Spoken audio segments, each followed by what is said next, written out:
Alrighty, welcome everybody to the 170th edition of the MMA Circus here on BloodyElbow.com and live on YouTube. My name's Nick Baldwin, and he is Jed Meshew, our guest co-host this week. And for this week, anyways, we're your hosts, and basically, as always, anyways, Jed, it's been a while, at least on this show. How are you? It has been a minute. I'm doing okay. Nothing to speak of. I have a lot of takes though, so I'm excited to get on here to give them. You're at work right now, not MMAfighting.com's head offices in New York or anything like that, but your other job. So I guess you probably could be doing a little better, but still not doing terrible. Actually doing totally fine. I like my job, so I don't have any issues. That's an ideal world, Jed Meshew. So you're living in one of those, an ideal world. You love both the jobs. Living the dream. You get to podcast with an 18-year-old kid now. You know, once or twice a week. You're a grown-ass man.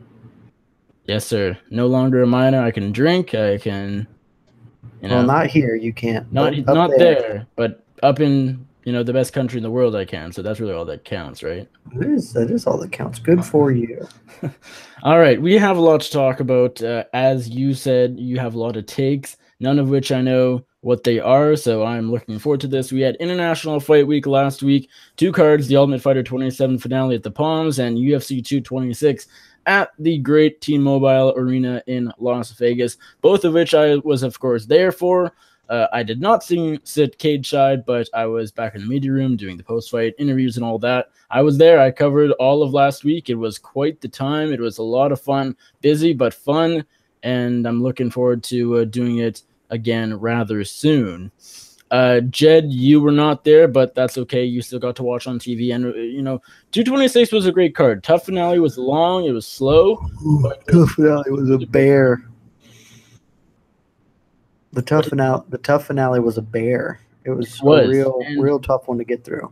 It's really funny because that day I hopped on before the battle, which you and Wes were doing, for a few minutes and gave all my picks. And I went decision. And you said, Nick, if you're going to be right, you're going to have quite the time. And maybe I didn't get every single pick right, but I kind of got the gist of it all right. Yeah, it was a rough beat. I do not envy any of y'all being there. I talked to, obviously, MMA Fighting had a squad there, the usual suspects, Mark, Sean, Esther, Casey, and we were talking to them the whole weekend, doing coverage stuff. And they're like, yeah, we're getting out of here from the TUF finale at like 3 a.m. or whatever, when they had finally wrapped all their work stuff doing. I guess it was 3 a.m. Eastern time, so it would have been like 1 or midnight there. Yeah. I was like, they never left the media room till like about 1:30 West Coast time. So yeah, so like they got out super late, and they're like, yeah, we got to wake up at at the ass crack of dawn to go in and do stuff for tomorrow. So just a constant grind for them. They were really fucking all-stars. For the TUF finale, I was the last man in the media room, last person standing. When did you wake up on Saturday though? I went to the early weigh-ins on Saturday. Or no, there wouldn't have been early weigh-ins on Saturday. There were early weigh-ins on Friday. Friday was right. So I did sleep in. Yeah, I did sleep in. Yeah, they had to wake up early and do a bunch of editing stuff for the site. So it was a real. They were rocking 18-hour days for a couple of days there. So big shouts to them for a phenomenal effort from the MMA Fighting team. Yeah, it really was great to meet everybody. I mean, Sean is a super nice person. I like Ramondi a lot, and Esther and Casey, meeting them for the first time, meeting your good old friend Luke Thomas for the first time was great. Everybody, not just the fighting crew, but everybody, even Junkie and Bon and everybody. It was really cool seeing literally every notable media member there for International Fight Week. I know. Every notable media member? Well, I mean, you weren't there, but you get to cover the Lobov Swanson cards of the world. Yeah, just gonna go ahead and say that not every notable media member was there. Well, I didn't meet Ariel Helwani, so I guess you got to talk to the best of the best. Jed, you weren't there, so. Yeah, I guess the best of what was available. Yes, but you talk to the best every day, so it's fine. I suppose we'll go with the best of what's available. I don't know. But we don't need to keep talking about that. Let's talk about the fights. We'll go to let's quickly talk about the TUF finale. Let's just talk about the main event and maybe one other, probably just the main event though. Israel Adesanya. This guy is going to be a contender. He's going to be a star. He defeated Brad Tavares via rather one-sided decision, 50-45, 50-45, and 49-46, defeating the Hawaiian veteran. This guy looked very good. Adesanya looked very good in there.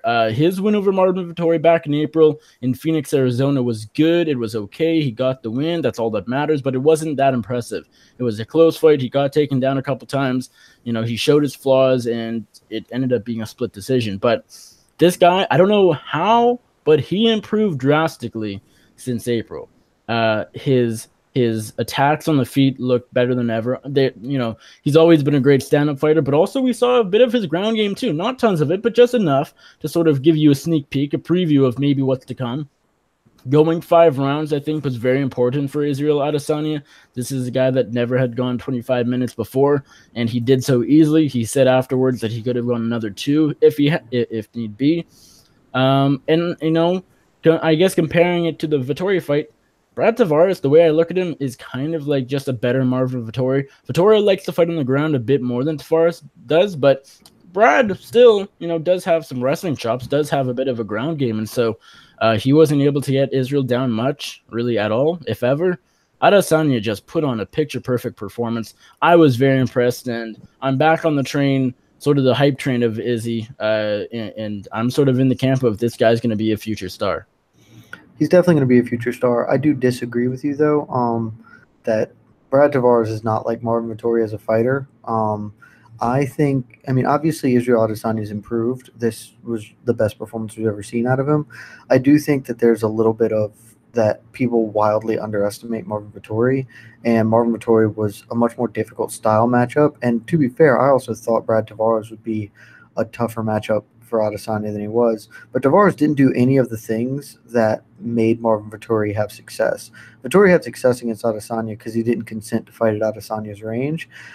I mean, let's just be honest here. If every fighter in the middleweight division decides that they want to sit at range with Israel Adesanya and just play kind of a low volume kickboxing fight, they are going to get pieced up something fierce. This dude is a legitimately world-class striker with a lot of talent, and that's what Brad Tavares did for most of the fight.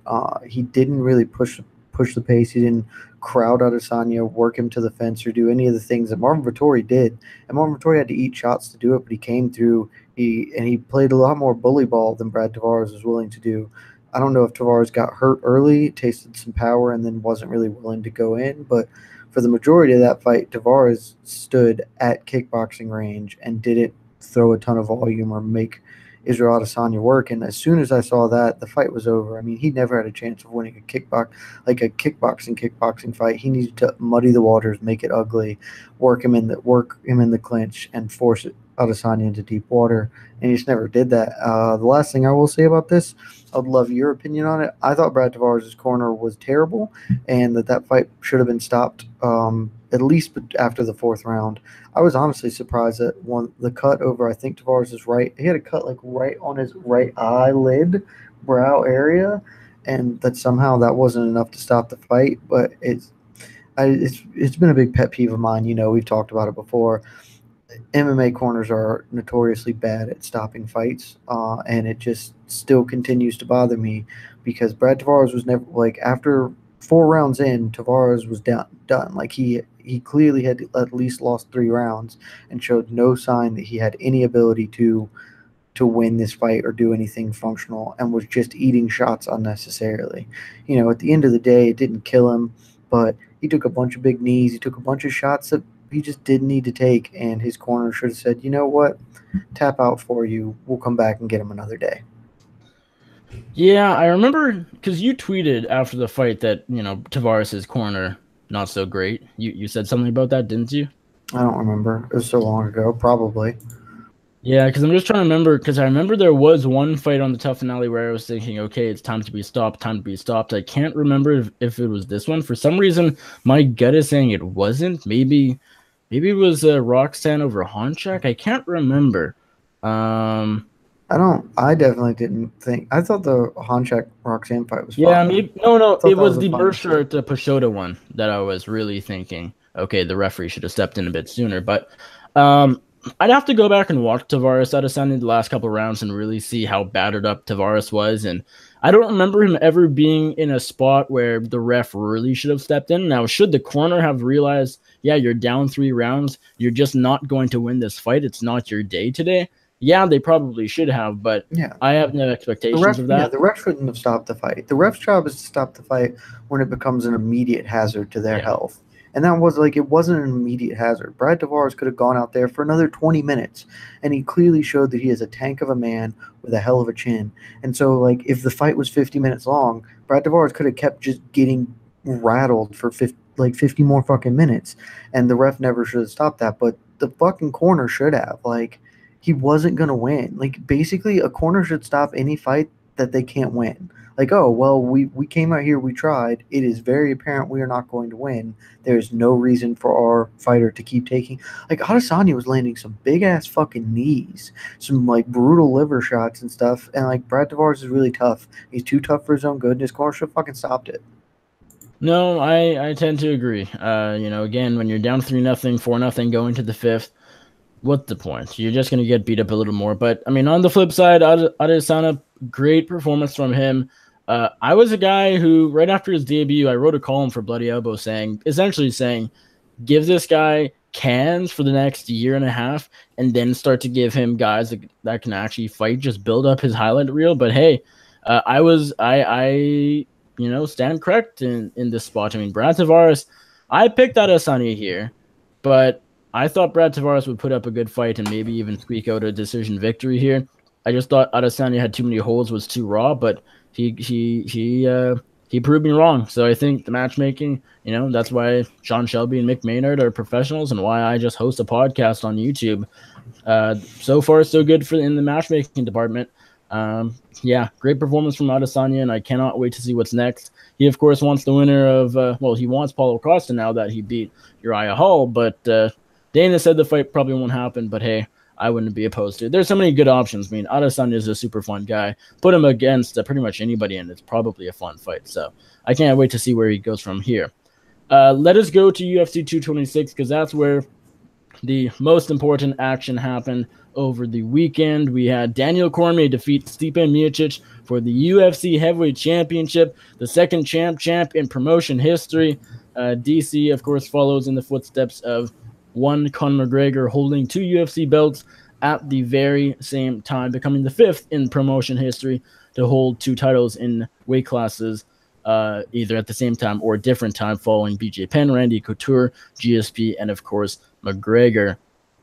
What a performance! What a story! You said on Twitter you were crying after the fight.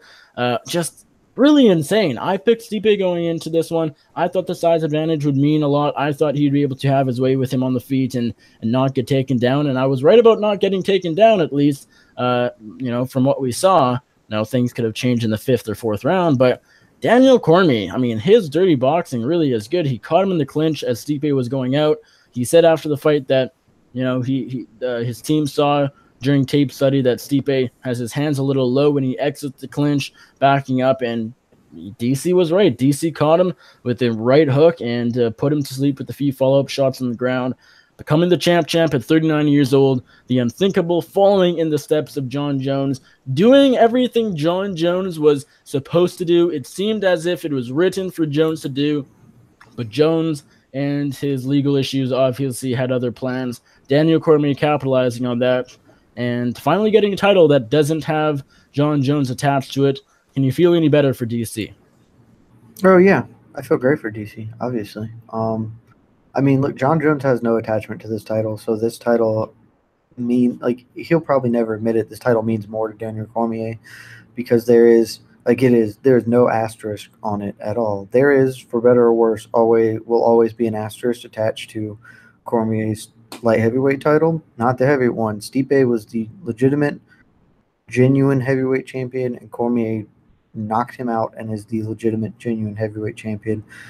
There's no ifs, ands, or buts about it. He is a UFC champion, arguably, in the minds of some, for the first time ever, which if you know Daniel Cormier, if you followed his story, is an enormous achievement for him because he has never been the champion. He is the guy who always came up just short through one manner or another, and frequently in ways that were heartbreaking. And this time it's not. He's a heavyweight champ, and now he's the light heavyweight champ too. And now he's somehow attached to the GOAT conversation. So nothing but awesome things for Daniel Cormier. How surprising was this result for you? Not at all. I tweeted like last week an honest question. Like I thought Daniel Cormier was going to win, and then the only like literally the only reason I thought Daniel Cormier was going to lose is just that historically, when he has gotten to the top of the mountain, he has stumbled right before like getting there. This man wrestled or was supposed to wrestle, and he wrestled in the Olympics whenever it was, like 2000 or whatever, and came in fourth place. Like he missed the medals by one. And then he came back. He was a favorite to get a medal and possibly to win gold his second turn in the Olympics, and he suffered kidney failure making the weight cut, and so he was removed. Like this guy was going to be the heavyweight champ. Like clearly looked like an incredible heavyweight. His best, like one of his best friends and training partner, is the UFC heavyweight champion, so he can't do that. He drops down to 205, beats the hell out of everybody, and has to compete against arguably the best fighter we've ever seen in the sport. Like that was just the narrative of his story, and so that was the only thing that made me think like this is the like Daniel Cormier is going to get there, and somehow it's not going to work out for him. And then shit, he fell off the dais and almost like broke himself right before the fight. And it was like, yeah, that made sense to me. But outside of that, from a purely strategic tactic, physical standpoint, I thought he was going to beat the hell out of Stipe. I put it on Twitter a week ago saying, is asking the question, like, am I alone in thinking that Daniel Cormier is going to beat the hell out of Stipe Miocic? Because that's how I honestly felt looking at the fight, and it's exactly what happened. Like, honestly, I thought Stipe did better than I expected him to. Early on, Stipe was having success walking Cormier down, putting him up against the fence and roughhousing him and trying to make him deal with a big body. But then it didn't matter because 4 minutes into the fight was over. Once Daniel Cormier said it in an interview afterwards, and it's true, like, after Miocic came out and kind of put the wood to him for a minute, then Cormier sort of figured out what was at play. And once he started coming forward, the fight was over. And then like that tie-up finishing sequence is incredible. Like he puts Miocic in a situation where he doesn't want to give the underhook because that's how Cormier is so effective, is with working underhooks there. And Miocic had such success with the underhook up against the fence because he's so much taller. It naturally like puts Cormier in an awkward body position. So he's pummeling that, and then as soon as he like gets his under pummel, Miocic goes to separate, and then bam comes the right hook in. It was a beautiful setup, and just everything about it was good. Like it was everything I thought would happen. Honestly, I didn't exactly think Daniel Cormier would knock him out in the first round, but I did think he was going to put the wood to him over the course. Like I thought Daniel Cormier was going to beat the hell out of Miocic over the course of 5 rounds. The 1-round KO was impressive, but I mean, the outcome I thought would happen. That's interesting. For me, again, just going back to the size advantage, I mean, maybe I just looked at the size too much. Maybe, yeah, Cormier on paper is the better fighter than Miocic historically, but yeah, On I just paper, the thought, cake is played out. yeah, We found I just thought Miocic, being 6'3" or whatever he is, 6'4" to DC's 5'11", the reach advantage, just being the stronger guy, I thought it all come into play. But it did early on. He was able to keep his range and hit DC quite a few times, tagged him even. But here's my first take for you, because this also played a role in why I was so confident in Daniel Cormier. I don't think Stipe Miocic is that good.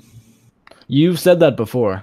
I've been sitting on this take for a long time, and I maintain, like, I think that he is a good heavyweight, and I think that realistically, if we're being open and honest, prime Stipe Miocic probably beats prime Fedor Emelianenko, who is the greatest heavyweight of all time. Just because the way time works and things get better with time and fighters improve, things like that. But I have maintained and do maintain, through no fault of his own, that Stipe Miocic has an inflated record, because heavyweight is a terrible division, and it happens to be an even worse division now that is populated almost entirely by old fighters. Like all the people that are the top tier of heavyweights now were the top tier of heavyweights like a decade ago. It's like all the same guys, still just like Andrei Arlovsky's still a ranked heavyweight. That dude was a UFC champion like over a decade ago. And so, like, it means more to have beaten Andrei Arlovsky back then than it does now because he's fucking geriatric. And, like, it's no fault of Stipe. It's like Stipe can only beat the guys in front of him. But the reality is, beating Alistair Overeem doesn't super impress me anymore, even though Alistair Overeem is one of the 5 or 10 best heavyweights in the world. Like, he's also old, and if you punch him, like, if you are an adequate heavyweight and can punch him in the face, he's probably going to fall down. There's just so few of them. So I've always felt that while Stipe is clearly a good fighter, like a good boxer with a sturdy wrestling pedigree that can tie all these things together, he has never really wowed me or impressed me so much as that he has been a good fighter in a division of shit. And the best fighter he's ever fought knocked him out in 4 minutes. Like, that is what just happened. I always thought Kane would have beat the hell out of them if Kane could have ever not been broken. And now I feel a little bit better about that prediction as well. Like, it's just, I think Stipe is a good fighter, not a great fighter. And I think he has benefited tremendously by timing, which is not a thing anyone can really, predict. So Daniel Cormier was a better fighter that night. I thought he was a better fighter going in. He's a better fighter today. And he's a better fighter historically in my mind than Stipe is. And the idea that Stipe is the GOAT because he registered 3 UFC heavyweight wins has always been an insane argument to me. Interesting. I disagree with a lot of what you said. I think maybe you're onto something with your last sentence about just 3 UFC title defenses doesn't necessarily... That doesn't make him the GOAT in the fucking slightest. And the idea that he does is absolute insanity. Like, it is insane. And I think Miocic is a very good fighter, and he as a champ, he was before the champ, and he always will be. He's a good fighter, he's not a great fighter. I disagree, but, I think you are onto something just looking at Miocic's title wins. He fought a 39-year-old Fabricio Verdum, who he clipped him, and hey, anyone can knock anybody out. Then he fought Alistair Overeem, who, hey, doesn't have a chin, and himself is getting up there. I mean, this is a younger guy coming through the heavyweight division who beat 3 old guys, and then he beat a guy who couldn't wrestle in Francis Ngannou. And so I think, Also, that Ngannou win looks like it might age super poorly. We'll get to that in a minute, but that might not age as a good win. Perhaps not. So maybe you're on something. I think Stipe is a hell of a fighter. I think he's very talented. I think he's very good. But if Kane was in his prime and not hurt all the time, would Stipe ever have won the title? We don't know. Maybe not. Let's talk about the co-main event for literally 5 seconds. Francis Ngannou loses to Derek Lewis, the underdog, via boring decision. Just a terrible fight. Need I say more? Before we do, I just want to point out that 2 of Miocic's 3 heavyweight title wins, Verdum, when Stipe knocked out Verdum was in the 15th year of his MMA career. And when he knocked out Alistair Overeem had been fighting since 1999. So that is 17 years. Like, those are long in the tooth dudes, man. Like, he's a good fighter. He's not a great fighter. He had good timing. That's it. Like, Fedor's the heavyweight GOAT. I'm sorry. Even Daniel Cormier, who has never lost a round at heavyweight. Like, we want to anoint people GOATs. And, like, that's it. Like, we want to because we want to live in a time of the best because we want to have been there for it. And, that's just like a thing. It is, I swear to God, it's like a thing that happens in all the sports. And in a lot of sports, like, it depends on your parameters of GOAT. I think Daniel Cormier would beat the ever-loving shit out of a prime Fedor Emelianenko because things get better as they get newer. That's just how it works. Like, new cars are way better than old cars. And that's it. So new fighters are better than old fighters. In the same way Hoist will get the fuck beat out of him today. Like, it's just, I 100% believe that to be true.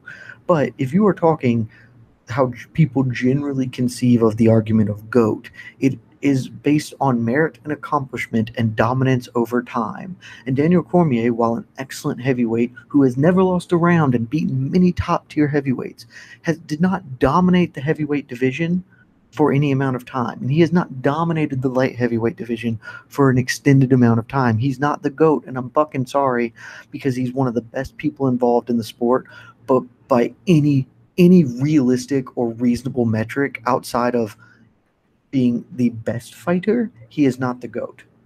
And so I would like that conversation to stop because it's dumb. I suppose before we do mention the co-main event, I did already, but before you give your 1 cent on it, let's talk about what happened after the main event. We all know what happened, unless you're living under a rock. Brock Lesnar, of course, gets called out by the new UFC heavyweight champion. DC goes, grabs the mic from Joe Rogan, and immediately it turns pro wrestling. And I hate WWE and pro wrestling, but I love this. Brock Lesnar, of course, goes in the cage, pushes DC. They start talking, blah blah blah. DC, or Lesnar gets interviewed by Rogan. Lesnar calls DC a motherfucker, calls Ngannou and Stipe, terrible fighters or whatever he said. And here we go, the new heavyweight title fight: Brock Lesnar, Daniel Cormier. Do you like it? Do you like this?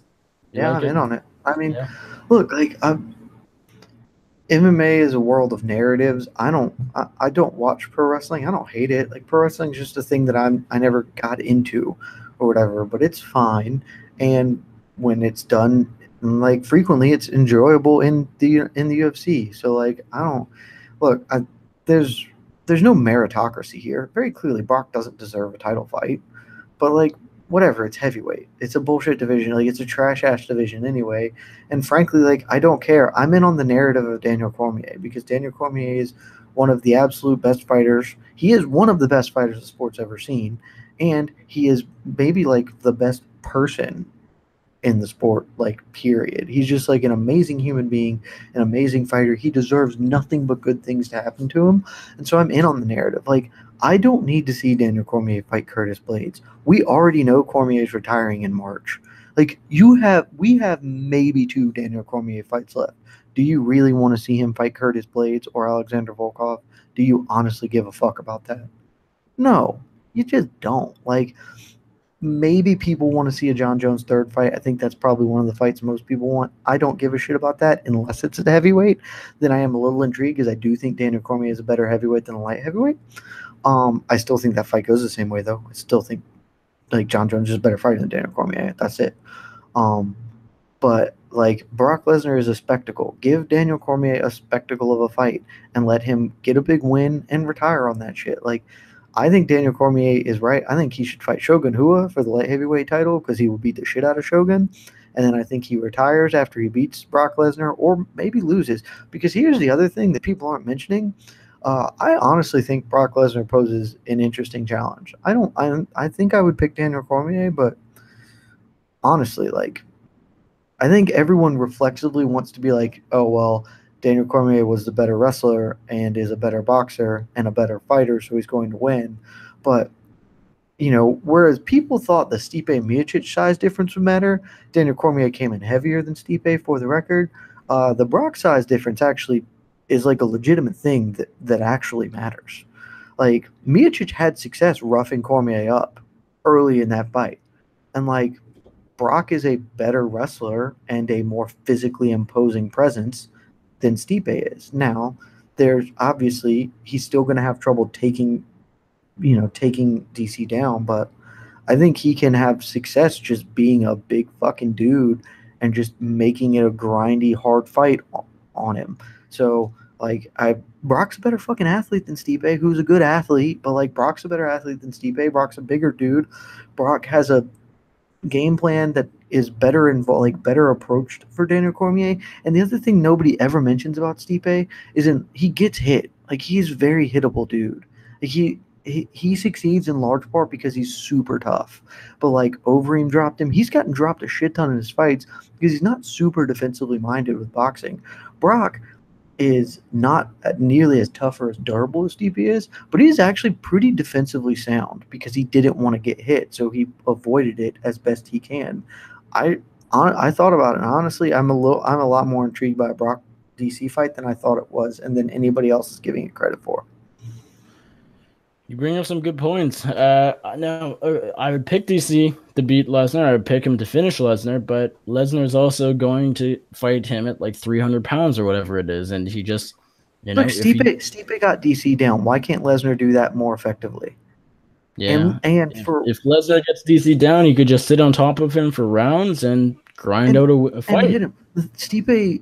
Stipe is an okay wrestler. He's not a really good top position player. He spent 20 minutes on top of Francis Ngannou and didn't get him out of the cage. Or And Mark Ngannou, Hunt. who was, yeah, and no, well, he ended up getting Mark Hunt out at the end. Right, but it took But a like, while. yeah, he is an attritive pop, pop, pop, pop, pop. Even in this highlight reel package, when he's putting like finishing touches on Alistair Overeem, the shots from like Overeem's guard are not these fucking hammers. It's just like pop, pop, pop, pop, pop. Like it's like he's working a speed bag on him. Brock Lesnar throws fucking hammers. Like if he gets Daniel Cormier down and just wings some shots, that could be the end of it. Like I honestly, and this people will think I am insane.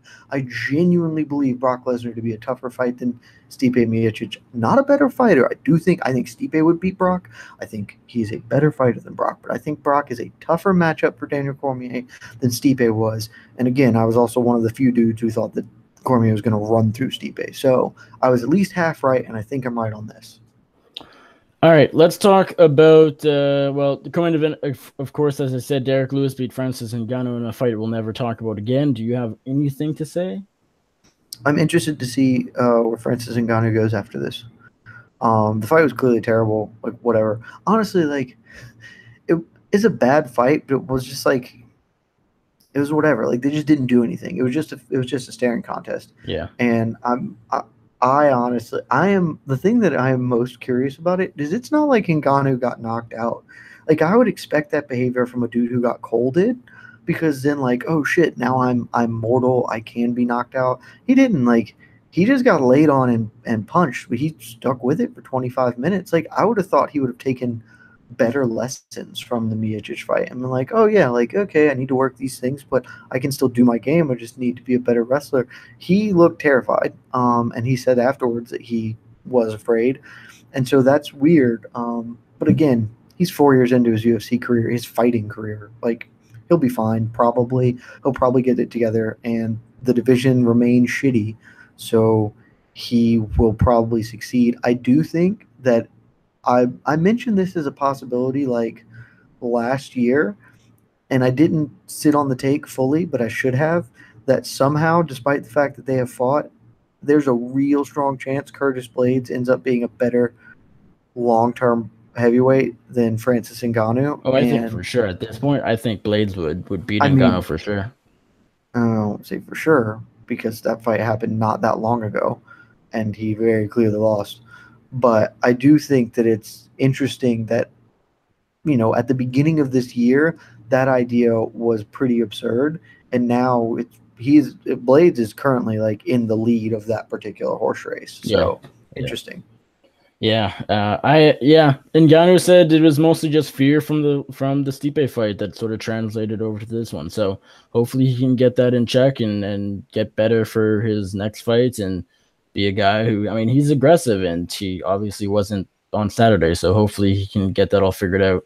Whether that's seeing, a guy or someone to help with his mental game or whatever it is, get that figured out because he's still a super, he's a freak athlete. Who's he training with? Do you know? He trains a lot as a PI.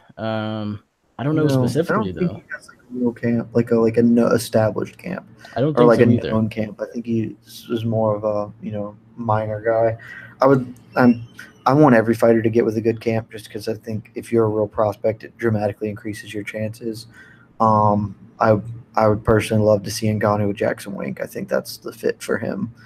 I don't even who do they have at heavyweight that's fighting out of there now. Well, they had Overeem, but I don't think he's there I anymore. They don't think had Overeem's there. I they mean, had they Arlovsky. got Arlovsky, but those two aren't ever No, going to fight again. Arlovsky. No, none of them are there anymore. Where's Arlovsky now? I think he's at ATT. Oh, you might be right, actually. Well, they've probably got somebody in there. Probably. Tyson Pedro's a light heavyweight, but yeah, I mean, like I would Well, just like to they see. got John Jones, so Yeah, well, I would like to see Ngannou there because I think Greg Jackson does very well with, especially the mental aspect of fighting, and that seems to be a big issue. And just game get him with planning too. get him with a good fucking camp. Because we're going to talk about game planning in just a second. At this next fight, this is what you call a professional transition, my young friend. You're only 18. I'm a professional. Let me handle it here. Speaking of Greg Jackson, game planning, improving the mental aspect of the game. Our next fight of the night, didn't win the honors. which is bullshit. We can talk about that later. But fight of the night, I think everyone unanimously agrees. Paul Felder, Mike Perry, split decision win for Mike Perry. What were your thoughts? Let's spin it around. What do you think about this fight? Well, it was very fun. It probably should have won fight of the night, and Paul Felder is a freaking animal, stepping up on short notice. Yes, he was in camp, but still a week sooner, up a weight class, fighting a monster in platinum, Mike Perry. I give a lot of props to the Irish Dragon for even just taking the fight and being willing to go out there and bleed for the fans. But hey, Mike Perry looked better. He didn't look so great against Max Griffin back in January. Maybe that's because he fought a month prior, whatever, and lost to Santiago Ponzinibbio in quite a back and forth war. Yeah, Perry didn't look himself against Griffin, but hey, he looked real good in this one. And probably, as you said, that's because this is the first camp, full camp, anyways, training at Jackson Wink MMA in Albuquerque, New Mexico, under the wings of Greg Jackson and Mike Winklejohn and all the other great coaches there. He looked very good, and this was a hell of a fight. I missed some of the last round. I think we were just about to scrum with either Pettis or Costa, but yeah, no, it was Pettis because I remember we waited till the fight was over so Pettis could watch his teammate Felder fight. But yeah, great fight. I was a little surprised. I thought I picked Felder. I thought he would actually knock Perry out, but hey, Perry, considering he's done this for 4 or 5 years, whatever it is, this guy's a really good fighter. Yeah, that's what I've been telling everybody, and no one listens to me. This is why I have so many takes, because I had many takes going into this card, and many of them were proven true. And like, I don't know why, but Mike Perry is a way better fighter than everyone thinks he is. And I know why people don't like it. It's because his personality is weird and abrasive. But the reality is, like, one, I almost give Mike Perry a pass on some of his shit. You don't want to, because some of the stuff he does is so dumb. But the reality is, if you talk to Mike Perry, if you listen to him talk, you can tell that he's not really like a bad person. Like, he is not doing anything out of a place of ill-seated, notions or anything like that. He's just not that bright. But that shouldn't color your interpretation of him as a fighter, because he's really fucking good for a dude who has fought 4 times. Santiago Ponzinibbio might be the best welterweight on the planet, honestly. Like, he has a legitimate case that he is the best welterweight on the planet, and if he ever gets his day in court, he might prove it. And he played hell with a dude who's been fighting professionally for 4 years. Mike Perry had his chances in that fight. Ponzinibbio won justifiably, but Perry hung tough with only 4 years of experience and no, like, big athletic background. It's not like he has 4 years of experience, but he's Daniel Cormier, and he was an elite international freestyle wrestler. He has 4 years of experience, and he was in prison. Like, that was his experience before this shit. Like, he was in prison for armed robbery or some shit like that, I don't know, or burglary, something like that. Like, the dude is a very good fighter. He's a very natural fighter. He's a super good athlete. And his problem has historically been that he is still young in the game and game planning, and Jackson's Wink is a great place to do that. I thought coming into this fight that Perry was going to win, because I thought that he has a lot of promise, and Jackson Wink is a great opportunity to kind of make that promise work. And he did. Like, and then, yeah, also all credit to Paul Felder. He broke his arm in the first round. He was getting lit the fuck up. He got gashes all over his face, and he still kept coming out and winging them. That dude's insane. I had to unmute my microphone. Let's move on to I guess the only lightweight fight on the main card. Michael Chiesa versus Anthony Pettis. Pettis, the former lightweight champion, gets the win. First round submission over Maverick. What a performance. Anthony Pettis said it himself after the fight. I agreed. This was the old Anthony Pettis. Not quite, but close. This was his best and most impressive performance since his title defense way back at the end of 2014 against Gilbert Melendez. He impressed me more on Saturday than he did in a very long time. Just going back and looking at his record, the win over Jim Miller was okay. The win over Charles Oliveira was a bit of a comeback. It was okay, nothing fantastic. And before that, his last win was Gilbert. He looked tremendous. He looked not quite like Showtime Pettis from the WEC days and from the title reign days before RDA mauled him, but this guy is good. And let's just say, I know, people that can break down fights way better than me have been saying this as well. So not trying to, copy them, but this guy's really good off his back. Pettis has quite the triangle game, quite the sub game off his back. His guard is amazing. His stand up looked better than ever, or not better than ever, but it looked just better in the best it's looked in a long time. I think Anthony Pettis just overall, this guy. Now, will he ever be a UFC champion again? He called Nope. for it, but no. But because Khabib's at the top, and because Conor would beat him, Ferguson would beat him, so he's not, top 5, and I don't think he ever will be. But hey, he has a case for a big fight. Yeah, I feel conflicted on the Anthony Pettis thing. I think there are two sides to the story, and it's hard for me to figure out how much is true of which. I think there's a little of column A, a little of column B.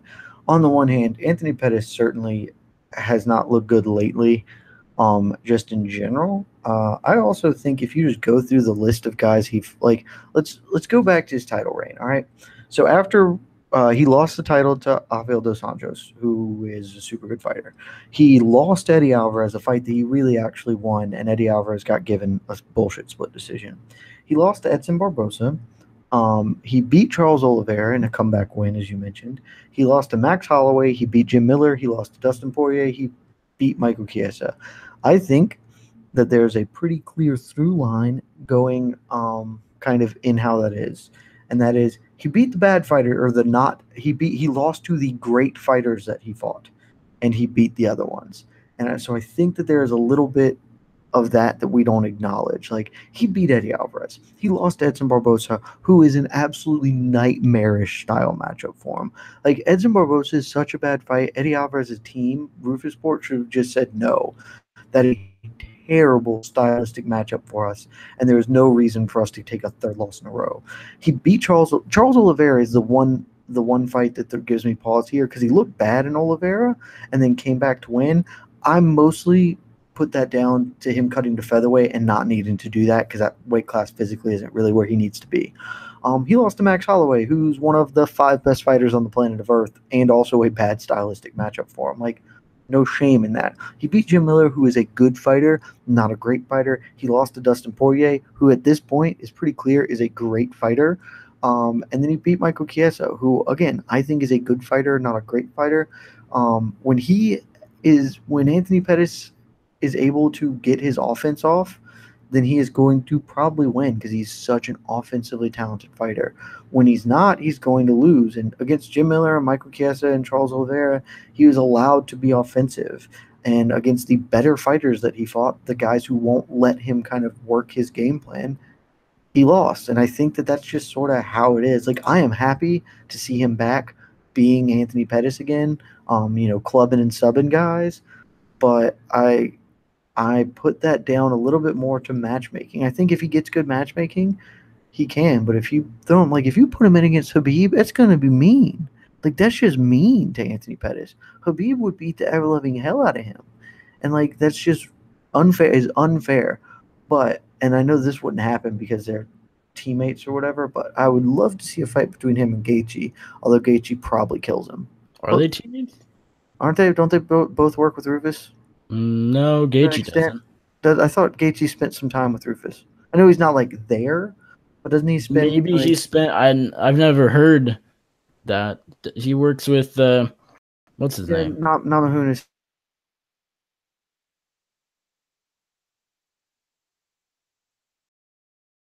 I could be right. Trevor Whitman. That's right. That's yeah, Trevor Whitman. Yeah, I thought Whitman and Rufus-Sport did some cross training. I could be wrong. Maybe I'm just totally wrong. But for whatever reason, in my head, the Whitman and Rufus-Sport camps have worked together before. If I'm wrong about that, then do Gaethje Pettis, just because it would be funny. It would be one-way traffic, one way or the other. I'm unclear which. I think Gaethje probably wins. But I think Pettis is the same guy he's always been. He is a supremely offensively gifted fighter, and he has serious tactical defensive flaws that can be taken advantage of. I do think, weird as it is, his idea that he should probably worry less about what his opponents are doing is smart. I think the idea that he shouldn't wrestle is dumb, but I think mostly don't view it as that, and view it as him saying, oh, I need to quit being worried about what they're going to try to do to me. I just need to let my offense flow. I think that's a way better strategy for him. The way he fights, it seems like that's a good strategy. Not focus on your opponent as much as you focus on yourself. I think that He's not a round winner. And I think that he just needs to embrace that. Like, we've seen an uptick in fighters who aren't round winners, and it's hard to be that fighter, but if you're a certain breed, you can pull it off. Like, Yoel Romero doesn't win rounds, he wins fights. Like, which cost him at points. Like, he beat Robert Whitaker when they just fought. I don't give a fuck whatever anyone thinks. He clearly won that fight. But he lost on the judges' cards because he lost 2 rounds very, very obviously, like very clearly just didn't do enough to win them. But then he won the fight by being offensively potent. And like, it's not a lot of people can do that, and you can see it. Like, Uriah Hall is the same way, but he is not as good at it, so he loses much more frequently. But when he doesn't. Uriah Hall doesn't win decisions. Uriah Hall does something hyper violent and kills a guy. And I think that's who Anthony Pettis is. He needs to embrace that. And I think this is a move in the right direction. I'm not going to win rounds by racking up leg kicks. I'm going to nail somebody to the body and then tap them. I think that's like the pinnacle of Anthony Pettis. And if he's embracing that, that is good for him long term. All right, let's move on and quickly talk about Khalil Roundtree. This guy got the win over Gokhan Saki, of course, was the underdog coming into this light heavyweight fight, but put him out cold with, what was it? I actually missed the actual finish because I was... straight left or a straight right. I think it was a straight left. Yeah, so I missed a lot of this fight. I was, I think, interviewing Freddie Asunsao, or just about to, as because I remember if you look back on... Yeah, doesn't matter, but nonetheless, I missed it, so I can't really speak much to it other than Roundtree. Obviously, no one really picked him to win, and maybe a few people here and there, but for the most part, it was all Gokhan Saki, one-way traffic for him, and hey, now Gokhan Saki is 1-2 MMA professionally. Yeah, I mean, it's just one of those things. Like, I don't have anything to say here. Like, great punch, perfect counter thrown by Khalil Roundtree. 4-ounce gloves are unforgiving, but I mean, I think if they fight that fight 100 times, that outcome is not a common one. No, but it doesn't have to be. The right. One time that they've done it, it did, and good for him. Like, basically everyone thought Roundtree had to wrestle, and then he just like, nah, I just hit really hard, and I get super like Gokhan Saki has fought some of the best kickboxers in history and didn't get knocked out. Like, 4-ounce gloves are unforgiving, man. It's a hard world. He got it.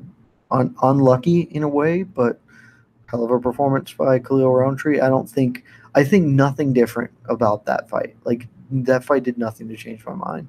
It's very rare that a 13-second or 20 or 30-second fight can really show you anything to be like, ooh, I misjudged this. Like, that's just one of those outcomes that happened, and it's great for Khalil Roundtree and sucks for Gokhan Saki. They'll both be back, and we'll see what happens. All right, what else stood out to you on this prelim card? There were a lot of great fights. We don't have time to talk about them all. I'll say, 2 fights that stood out for me, and then maybe you can add on. Paulo Costa's win over Uriah Hall, of course. Obviously. Paulo Costa, this guy, I don't know if he's going to be the next big thing, but it sure seems like it at middleweight anyways. This guy looks like a monster. He doesn't look human. He looks like a freak. He's athletic, but it works. He is dangerous, and he knocked out, the number 9 guy in the world, or in the UFC anyways, Uriah Primetime Hall. Great performance from Costa. It looked like he might have started to gas late in that first round or early in the second. Hall tagged him a couple times, but for the most part, it was a dominant TKO win for Costa. And also, I was very impressed by Dan Hooker. This guy goes in there and knocks out Gilbert Burns. He has one of the longer winning streaks, I think, at lightweight. Ever since moving up to lightweight from featherweight, not having to cut those extra 10 pounds down to 145, this guy has won 4 in a row. Ross Pearson, Mark Jacasey, Jim Miller, and Gilbert Burns, 4 in a row, all stoppages. This guy has impressed me so much over the past few months. He's been active. December 30th, he beat Jacasey, then Jim Miller in April, then Burns this past weekend. I'm very excited to see what's next for him. I think top 15 opponent next for sure. Yeah, both of those obvious, pretty clear choices if you're just going to talk about prelim cards. Paulo Costa is amazing. I think he has a lot of potential, both because middleweight is a terrible division, much like light heavyweight and heavyweight. There's just nobody good in it. The fact that Uriah Hall was the 9th-ranked fighter is a massive indictment of the entire division, because in case you were wondering, Uriah Hall's record in his last 5 fights before that was 2-3. He beat Gegard Mousasi, a fight that Mousasi avenged and that Mousasi was winning before a miracle happened. Honestly, made one of the biggest in-fight comebacks in UFC history. And then he knocked out Krzysztof Jotko in his last time out, which was rather surprising as well. It was also a comeback. Yeah, other than that, he had lost to Robert Whittaker, Derek Brunson, and Gegard Mousasi. Great fighters, to be sure, but the fact that that man was going into that fight was on a 1-3 fighting streak and was the 9th ranked is a pure indictment of the middleweight division. And as a result, Paulo Costa, who is a good fighter, who does a lot of things well, who is a good athlete, and is likely to get a promotional push because of the fact that he's incredibly handsome, built like a brick shithouse, and Brazilian. Like, all of those things are super promotable in the UFC's brain, and so he's going to get a push. I like him mainly because he does not give two shits. He is violent. He throws frequently and often, and he works the body. And the rib roasters he was landing on Uriah Hall were just fucking mean. And that's the type of shit. Like, that's the type of offense that really excites me as a fight fan, because a lot of people aren't ready for shit like that. And if you have a unique weapon in your toolbox that other people have to specifically plan around, or like it's not an everyday occurrence, that makes you a dangerous fighter. I think Paulo Costa is a dangerous fighter. I'm excited to see where he goes forward. I don't have anything to add on to your Hooker stuff except for the fact that Gilbert Burns is a hell of a fighter. Like, Gilbert Burns, both of these guys are top 15-ish, top 20 caliber lightweights, and Hooker took care of business pretty quick. His 4-fight win streak of stoppages is impressive. Jim Miller's a tough motherfucker. He kneed him into oblivion. Gilbert Burns is a hell of a fighter, and he beat the hell out of him too. Let me see Dan Hooker fight some real top contenders at lightweight, because he's earned that fact. The only other thing I will say, I will give a quick shout out just to Drakkar Klose, because Lando Venado is a very good fighter. Good win for Drakkar Klose. But the other guy I want to talk about, of course you know this is coming, Rafael Assunção. He defeated Robert Font by unanimous decision. Gave him a title shot. He deserves a title shot. He's deserved a title shot forever. He's never going to get one, and that is a crying shame. But I honestly think Rafael Assunção is the most underrated fighter in mixed martial arts. I think that it's pretty obvious to me that he is that. This is a dude who is incredibly defensively sound. Like, he doesn't get enough credit for, he fights slow-paced fights because he can make opponents fight slow-paced fights. He's super defensively sound. He hits way harder than anyone recognizes. Rob Font was trying to put offense on him right up until the moment that Rafael Assunção dropped him. And then from that moment forward, Font was way less effective. He didn't want to get hit anymore, because Rafael Assunção hits hard and he doesn't get credit for it. He's a super good fighter. The dude is 11-1 at bantamweight. His only loss is to TJ Dillashaw, a man he also holds a win over. Like, he deserves a fucking title shot. He's not going to get one because Marlon Moraes, a man he beat, is going to get the next title shot. But if Dominic Cruz is ever able to come back, give me Dominic Cruz versus Rafael Assunção for the next bantamweight title shot, because TJ Dillashaw is certainly going to take on Marlon Moraes next. And completely unrelated but sort of tangential to all of this, please don't give me Demetrius Johnson versus TJ Dillashaw, because 135 is a really good fucking division, and there's a lot of title fights I'd like to see play out there. And so if DJ isn't going to come up, then don't fucking drop down, because I don't give a fuck about that, TJ. Defend your belt, because I want to see, like, TJ Dillashaw is a guy who could be in the GOAT conversation if he would just put his nose to the grindstone and defend the bantamweight belt like 3 or 4 times, because that division is so fucking good. So if he can win this rematch with Cody Garbrandt and then fights Rafael Assunção for a 3-match, gets his revenge on Dominic Cruz, and beats Marlon Moraes, like, that's a resume that puts you in a GOAT conversation, in my opinion. So that's all I got to say. Hell of a fight card. Oh, and bullshit, they didn't do a fight of the night. Obviously, the performance of the nights were warranted. All of those guys had great performances. But not giving Mike Perry and Paul Felder fight of the night feels like a crime. Yes. Okay, let us look ahead to UFC Fight Night Boys, or however you say it. Boys, is that it? Or Boise. Boise? Okay. Wow, you're so fucking Canadian. I'll trust you on that. We got UFC Boise. We got Junior Dos Santos, the former UFC heavyweight champion. This is terrible. Welcoming the former World Series of Fighting heavyweight champion Blagoy Ivanov. Why are you doing this to me? Why are we talking about this card? It's actually a good card. No, it's not. You got the return of Chad Money Mendez. You got Yeah, Dennis The Bermudez or Rick Mendez jury Glenn. fight is interesting just because Mendez has been out for like 2 years. But like, shit, man, are you really that pumped about Northcutt Auto, Bermudez Glenn, Randy Brown, Nico Price? Like, these are fine fights. For a fight night, I like it. I like it a lot. No, I do not. Like, That's fair. it's a fight card filled with like fight pass prelim cards.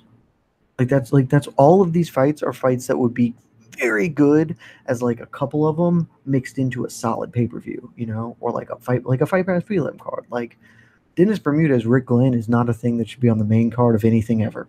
And I have a ton of respect for both men. That is a prelim card fucking fight. And that's what this is. This is a fight night card of prelims. So whatever. I'm gonna watch it. Who gives a shit? It's probably better than whatever Bellator's running that night. Well, actually, isn't Bellator the Patricky fight? Patricio. Is it Patricio? I knew I should be better about this because Bellator is my beat, but yeah, it's the Rome card. That's what's going on over there. Yeah, it's Patricio Pitbull versus Whiteshield too. Yeah, that's pretty good. That's a pretty solid fight. Hey, Koreshkov's back in action. That card's actually terrible, but at least the card's terrible. But is Koreshkov fighting? Yeah, he's fighting Vaso Bakocevic. I don't know who that is. Not see that. Is that 201 or 202? It's 203. 202. 201 has already happened. That was the last one. 202 is Friday night. It's the Bud Nogueira fight. And Dantas Michael McDonald, which is probably the best fight of the weekend on paper. Straight up. Yeah, probably. And to be fair, I also think Pitbull White Troll 2 is a better fight than anything on this UFC card. Yeah, it probably is. Let's talk about the main event and just go from there. Probably that's probably it. Dos Santos or Ivanov? It's a tough one because we've never seen Ivanov in the UFC. He's 16-1-1. I mean, he's a great fighter, but this is probably the toughest test of his career, or at least one of the tougher ones he's had in a long time. Dos Santos, on the other hand, after dealing with USADA issues last year, hasn't been in action since beating or losing to Stipe Miocic in May of 2017. He hasn't won since April of 2016 when he beat Ben Rothwell by decision in Croatia. So we don't really, or at least I don't know what to expect from JDS. I don't know how anyone else can. And then on the other hand, I don't really know what to expect from Ivanov, who hasn't been the most active either. What do you make of this main event? I have no idea. I mean, if Junior Dos Santos was Junior Dos Santos, he would win in a walk. But Cain Velasquez broke him, and like from the moment Cain broke him in their third fight, Junior is just Junior now. Like he is a good enough fighter with enough weapons that he can stick around at the upper echelon of a shitty division. But this is heavyweight, and so like Blagoy Ivanov is. I honestly don't know how to feel about him. Basically, the one good fighter he's ever fought is Alexander Volkov, who beat him. I mean, I guess if you want to think Sean Jordan's a good fighter, at one point in time, Sean Jordan, I guess, wasn't a bad fighter. But yeah, I mean, like Alexander Volkov beat him pretty handily, and other than that, like, has he fought anybody that's good? Like, really? I mean, he's got some names on there, but like LeVar Johnson's not a good fighter. Rico Rodriguez is not a good fighter anymore. It's just, I don't know. We'll see. Maybe he's good. I have no idea if he's good or not, though. We're gonna find out. If he does, great. Then because heavyweight could fucking use it. I know that he's in his like early 30s, which is fucking young for the division. So we'll find out. I have no idea. My gut says that Junior Dos Santos is a good enough sprawling brawler to just and have more power than Ivanov, and that's the game. Yeah, I like Dos Santos here too.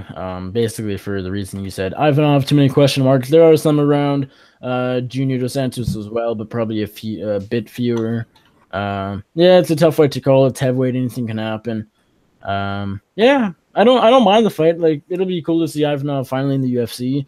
Tough test though, but it's a pretty good fight actually.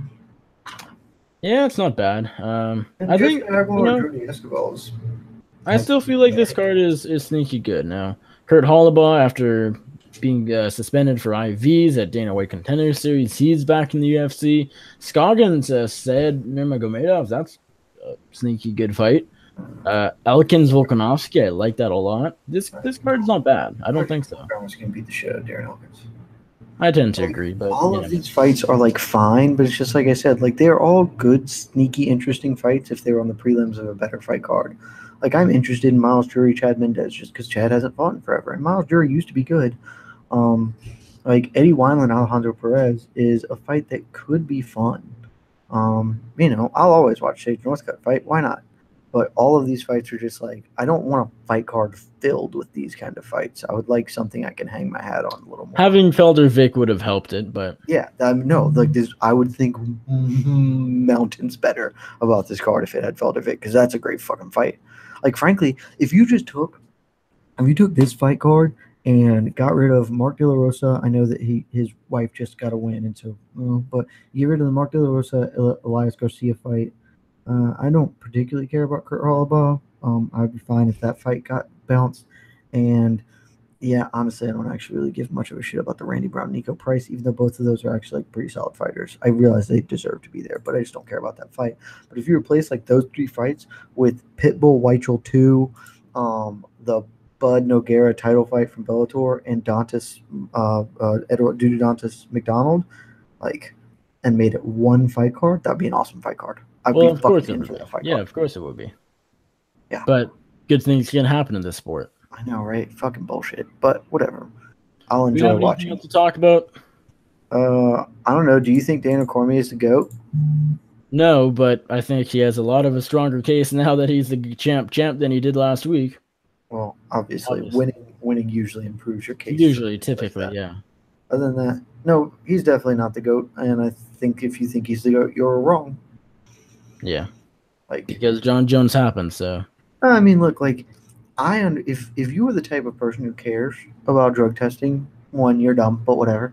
But two, if you want to, you have to discredit the entirety of John Jones to consider Daniel Cormier the GOAT in any real respect. And if you want to do that, okay, I guess, but I'm not prepared to do that in general anyway.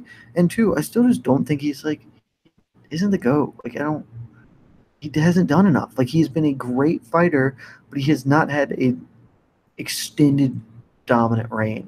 If you think about the people who are the GOATs, who are traditionally in the GOAT conversation, at this point, it is universally GSP, Demetrius Johnson, and then John Jones is in there. Let's strike out the drug testing issue. GSP, Demetrius Johnson, John Jones, and then Anderson Silva is usually around there. Fedor's usually around there. If you think what all five of those fighters have in common, and a sixth who is Jose Aldo, who is actually probably the GOAT or right up there, but never gets the credit he deserves for some reason.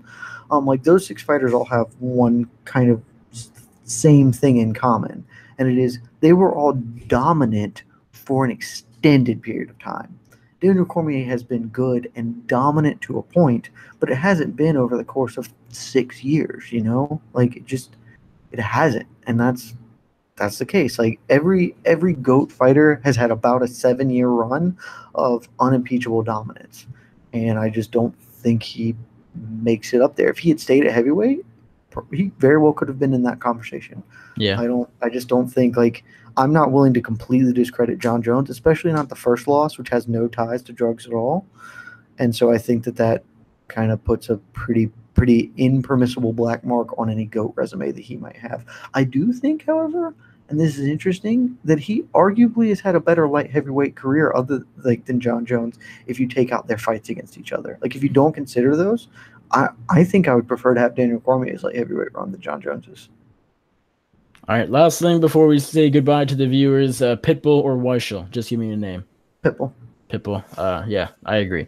Okay, that is it for episode 170 of the MMA Circus. Thank you all for watching and listening. We really appreciate it. If you enjoyed this podcast, go give us a big thumbs up down there. And if you haven't already, please subscribe to this YouTube channel, the MMA Circus, down there, or just type it in. If you're on iTunes or whatever, just type it in on your browser, youtube.com/the MMA Circus. You can find me on Twitter at Nick Baldwin MMA. You can find all of my writing over at bloodyelbow.com. You can find out all of my interviews on this channel that I just plugged. I, of course, was in Las Vegas for International Fight Week. You can find all of that coverage over at youtube.com/severeart. I covered both cards for severemma.com. some of which is on the website, but all of which is on the YouTube channel. Go check that out. Jed, remind everybody where they can find you and everything else you got to plug. MMAfighting.com is where my words are. And follow me on Twitter, Jed Meshew. I think that's it. You can find the MMA Circus on iTunes, Stitcher, Pocket Cast, Google Play, SoundCloud, TuneIn, Player FM, Overcast, Podcast Addict, and pretty much anywhere else you can find a podcast. Go give us a big thumbs up once again. Go rate us, review us, subscribe. Everything else you can do. Go, give us a great review. We'd appreciate that. Thank you all for watching or listening or whatever you're doing. Thank you so much. We appreciate it. For Jed Meshew, I'm Nick Baldwin, and we're out.